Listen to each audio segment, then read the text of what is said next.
Last. हाय Akshara. Hello Pragya, मग कशी आहेस? मी छान आहे. तू कशी आहे? कधी आलीस मग? मी आली काल परवा 2 दिवस.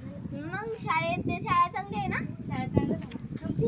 हो आमची चांगली आहे. बस बरं आपण ज्यूस घेऊया. हो लेच गरमी पण आहे उन्हाचा दिवस. मावशी 2 ग्लास ज्यूस द्या बरं, थोडं बरं द्या. मग मावशी गाड्यातच चालू आहे तुमचा? चालू आहे ना. हो मावशी एवढं थंड लई का? थंड आहे हो मावशी. तुम्हीच म्हटले आहे ना थंड द्या म्हणून. एवढं पण तेवढं थंड द्यायचं द्यायचं नसते. नसतं ना. तुम्हीच म्हटले ना ऊन आहे म्हणून. आहे ऊन आहे ते असं म्हणाला, पण तू लय थंड थंड गार थंड गार हाताकडे आहे. येत. हाताकडे येता. म्हणजे आम्हाला याच्यामुळे सर्दी ताप येईल ना. तुम्ही तसं का फेकलेत मग? इथं डस्टबिन दिले नाही. आम्ही जा बाई, तुम्ही आम्हाला लई थंड दिली. आता आम्ही काही काय पण पिणार नाही तुम्ही उचलून द्या.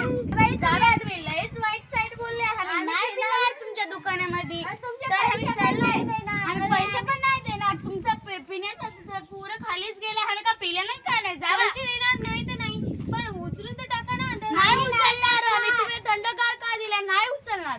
प्लॅस्टिकमुळे आपल्यालाच गैरफायदा होतो ना. आपल्या जनावरांना धोका होतो ना. काय धोका होत आहे? तुम्ही असं का केलं? मग आमची थंडगार हात काकडून चालत की?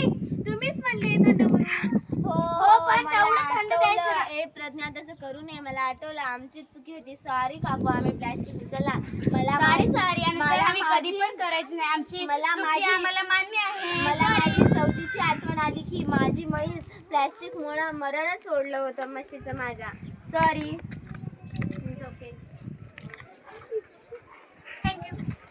आतापासून तुम्ही असं करायचं नाही. हो, सर्वांना विनंती आहे की असे प्लास्टिक कुठे पण टाकायचं नसते. आम्हाला पण आमची चुकी मान्य आहे.